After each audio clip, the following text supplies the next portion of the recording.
हमेशा चर्चाओं में बने रहने वाले कंप्यूटर बाबा लोकतंत्र बचाओ यात्रा लेकर रविवार को मुंगावली पहुंचे। यहां एक सभा को संबोधित करते हुए उन्होंने कहा कि धर्म की जय हो, अधर्म का नाश हो। इस दौरान उन्होंने मुख्यमंत्री शिवराज सिंह चौहान, राज्यसभा सांसद ज्योतिरादित्य सिंधिया से लेकर मंत्री बृजेंद्र सिंह तक पर जमकर हमला बोला। देखिए खास रिपोर्ट।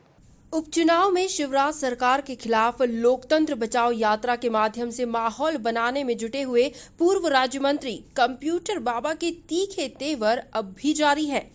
रविवार को राज्यसभा सांसद ज्योतिरादित्य सिंधिया के गढ़ चंबल के मुंगावली पहुंचे बाबा ने सीएम शिवराज और सांसद सिंधिया पर जमकर प्रहार किया।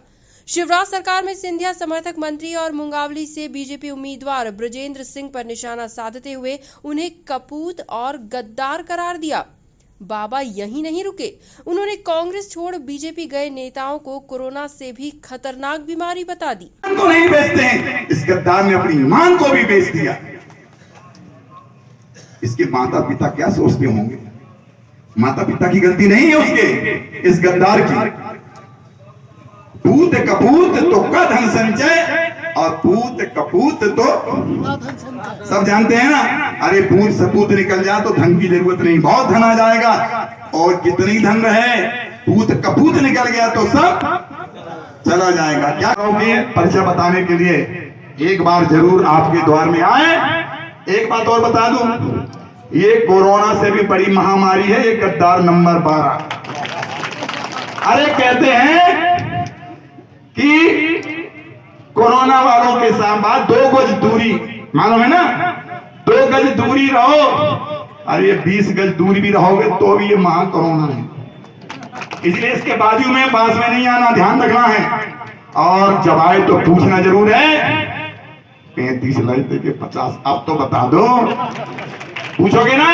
और बंधुओं एक बात और कहना है, सभी से कहना है, सबको कहना है। क्या कहना है? मेरे अंगने में तुम्हारा क्या काम है? मेरे भारत माता की, भारत माता की, लोकतंत्र हत्यारों से। बाबा ने राज्य मंत्री बृजेंद्र सिंह को गद्दार नंबर 12 करार देते हुए उन पर बेंगलोर में बिकने का आरोप लगाया। नंबर 12, आप नाम मत लेना इसका, जिसको तुमने वोट दी थी और वो गद्दार लिख रहा, उसका नाम नहीं लिखना। क्योंकि नाम ले लोगे सुबह सुबह तो पूरा दिन ही खराब हो जाएगा तुम्हारा। इसलिए से गद्दारों का, बेईमानों का नाम नहीं लेना। इनको कहोगे जब उसकी बात करना है तो गद्दार नंबर।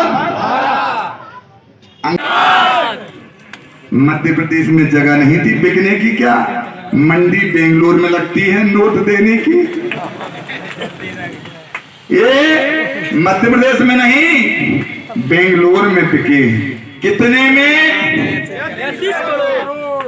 वहीं कार्यक्रम के बाद मीडिया से बात करते हुए कंप्यूटर बाबा ने कहा कि संत समाज उपचुनाव वाली 25 सीटों पर गद्दारों के खिलाफ अभियान चला रही है। हमारे संविधान की रक्षा करने के लिए हमारा दायित्व है।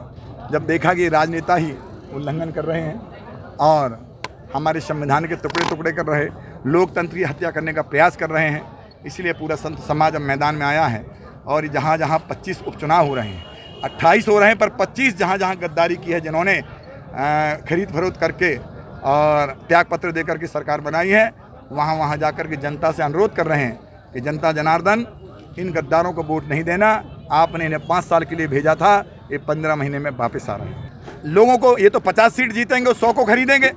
जनता का वोट डालने का अधिकार ही खत्म हो जाएगा, औचित्य खत्म हो जाएगा। क्या मतलब निकलेगा? जब जो खरीदने ही से काम चलेगा तो क्यों फिर वोट डालने का मतलब निकलेगा? इसलिए इसके लिए पूरे संत समाज। कुल मिलाकर कभी सीएम शिवराज के करीबी रहे कंप्यूटर बाबा अब उपचुनाव से पहले उनके खिलाफ माहौल बनाने में जुटे हुए हैं।